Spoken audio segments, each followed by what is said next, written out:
This is almost like the perfect story for the future we want and the sustainable future that we talked about in Rio, at the Rio meeting, Rio 20. We, as in the world, or the people who gathered there, the various organizations. There was a document signed. It's called "The Future We Want," and it mentioned so many different agreements that have been reached in the past, and so, but there was some concern about that document that it doesn't have money where the mouth is and so on. I mean, what is your feeling about where we've come so far in the Rio conversation and where we need to go next?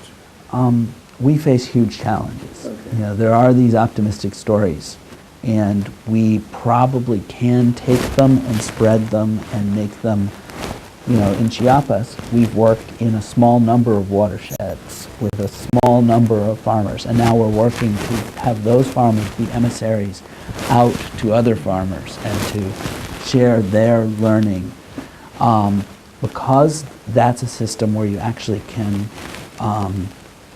you can increase production, you can increase incomes with the adaptation actions, you could have a microfinance strategy that would help that to spread.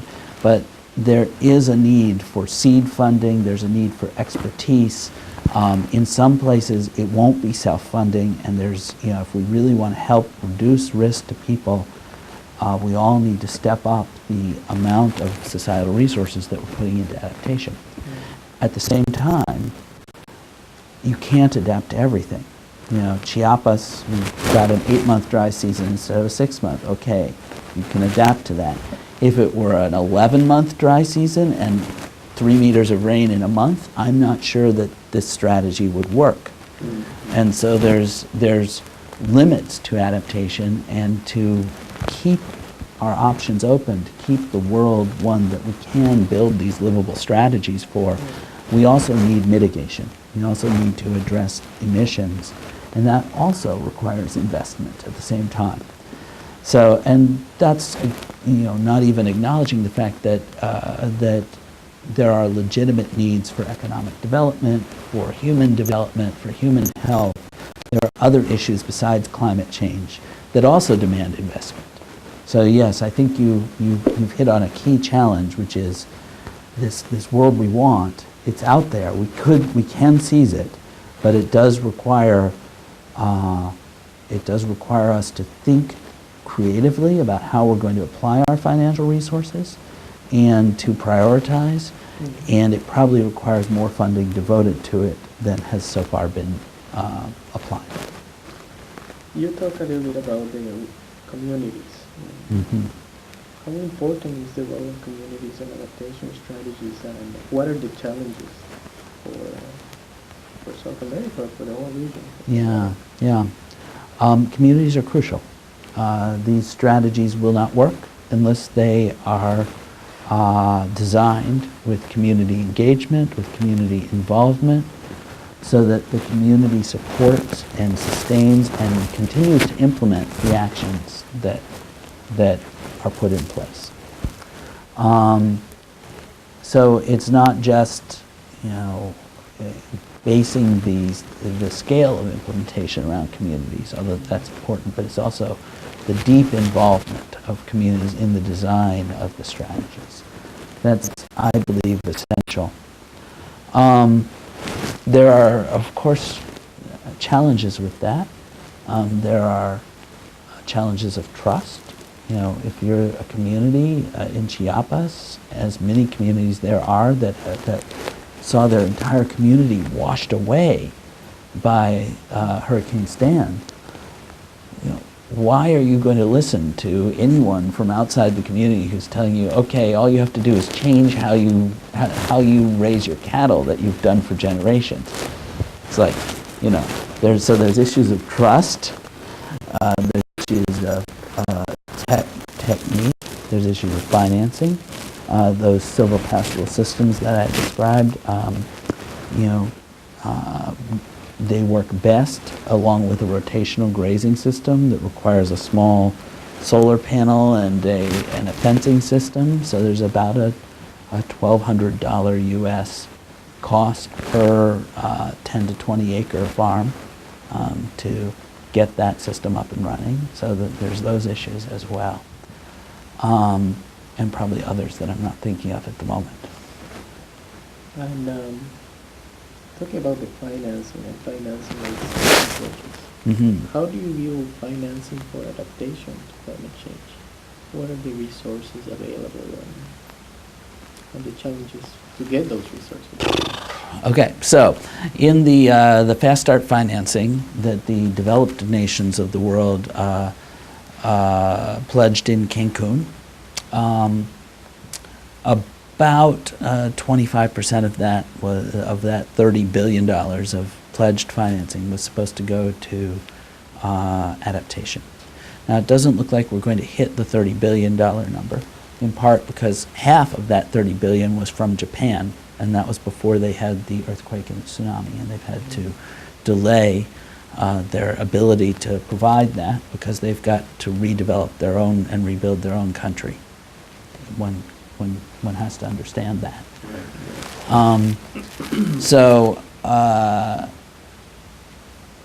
There's at the moment there's been about $1 billion of Fast Start financing made available for adaptation to date. That's still a substantial amount. That's more than has ever been available before. So I think that there is a commitment from the developed countries of the world, from the United States, it seems to me, just speaking personally, but also from Europe. And I know that Japan intends to get back on track to help. So that's one piece. That probably won't be enough to do everything that's needed. Now, corporations are beginning to realize that they need to adapt as well. I talk to a lot of energy companies, that run large power plants, hydroelectric plants, and they are realizing that they've got a challenge too. There were power plants in the United States along the Ohio River that had to shut down this summer because the water level in the Ohio River got too low for them to draw cooling water out. There were nuclear power plants in Illinois and in Connecticut that had to shut down because the cooling water that they drew on got too hot. It wasn't cool enough to cool the power plant. Connecticut shut down. Illinois had to request emergency permission to use extra hot water.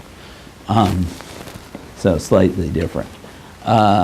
So the energy companies are looking at this, and of course hydroelectric power, huge issues if there's not enough water or if there's too much. The energy companies are looking at this and saying, we need to adapt. And the insurance companies are looking at record insured losses in 2011 and saying, we need to adapt. Now, as these companies move to think about adaptation, that's potentially another source of revenue to help communities adapt to. Particularly, I think, cities. Cities have been a hotbed of adaptation activity. The most people are at risk in cities. Cities are growing very rapidly. By some estimates, there will be $10 trillion per year of investment in new infrastructure in cities between now and 2025, just due to the growth of cities' populations around the world. If we can get that infrastructure implemented in a way that looks ahead and thinks about climate change in the front end, that's a source of funding that's going to dwarf whatever aid funding the United States and other developed countries are able to provide. There are, some half of the world's population living in cities? Ooh, I should know that. More or less? I'll believe you. I hope I'm remembering correctly. But anyway, it's a huge percentage of the world's population in cities. And and we are pleased to know that there are these organizations, these projects like C40 and others that are going on that are sharing data, adaptation strategies, reducing energy use, intelligent street lights, and encouraging non-motorized transportation, right? Bicycling. A city like Lima also is engaging in these issues, but it's a challenge, a cultural challenge, ways of being and acting. We have to be adapting in the United States, our electric cars. But the question I guess I'm mulling reading to is what can we do? If you have some advice, perhaps we can end this, but we don't want to end this conversation, but just for reasons of time and your other schedule today. If you have some advice for just an ordinary person watching this interview, what he or she can do to reduce his or her ecological footprint, his or her carbon footprint, or how can he or she engage in the issues that you work on and that you've been working on since you were a student, right, in university? I mean, so this is a lot of experience, a lot of personal experience and investment in conservation. So what kind of advice can you give that person? That person could be a student, let's say in Peru or somewhere in South America or in the United States. I don't know. I'm giving a very broad field for this for this question. So the changes we need to make are not going to happen overnight. And some of them are changes that we can make in our own lives, and some of them are changes that require society. Bill McKibben, the American writer, wrote an essay in Orion magazine. It's available on the web, called Multiplication versus Addition, that I'm very fond of. He says, if we all go out and buy electric cars, all of us who believe in the climate change issue and believe that action is imperative, and we all go out and buy solar panels and put them on our roofs to generate electricity, and we all put solar hot water systems on, it still wouldn't solve the problem on its own. So part of what is needed is organizing to address the problem in your community. So here in Lima, just driving around, this is my first morning in Lima, here in Lima, just driving around this morning, it's not, I would say, a very bicycle-friendly city. Right. So if you wanted to ride your bicycle more, maybe one of the things you need to do is to organize with your neighbors to speak to the city about how do we make the city a more bicycle-friendly place. Similarly, cities have this effect called the urban heat island effect, where because of all the concrete reflecting sunlight and heating up in the sun and then releasing that heat at night, cities tend to be hotter than the surrounding countryside. And then if you add climate change on top of that, you get problems like Europe saw in 2003 when they had 70,000 people die primarily in cities, or Russia in 2010 when they had 56,000 people die of heat, primarily heat and smoke, primarily in cities. So if you're going to address that, one of the things that you can do that's very simple and also makes your city beautiful and more pleasant is to plant a lot of trees. Mayor Bloomberg in New York is trying to plant 1 million trees right now, not obviously by himself with a shovel. So you can plant a tree in your backyard, as Mayor Bloomberg could plant a tree in his backyard, or you can organize the city to plant many, many more trees along city rights of way as decorative objects in sidewalks and plazas. So there's an element of doing the right thing in your own space and giving yourself the liberty to do that over time. You don't have to change everything overnight. And then there's this element of organization. And I think one of the most optimistic articles that I've seen in recent years came out in January in the journal Science, and it looked at the state of California, which if California were a country, it would be the 7th largest economy in the world. It's a very big state. And it said, and California has adopted an extremely ambitious and aggressive energy efficiency goal. They want to reduce their emissions by 80% by 2050. And it looked at, what does it mean to do that? And it said, well, if you don't try and do it all at once, if you don't wait till 2049 and then try and turn the switch, but you start now and you implement slowly over time, not only is it possible, but it's possible with minimal changes in lifestyle. You don't have to give up cars, you don't have to go live in big apartment buildings in the city if you don't want to do that, and with minimal cost to the economy.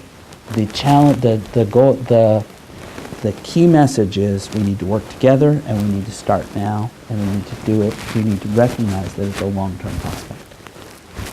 Thank you very much. Thank you. Appreciate it. Very, very interesting.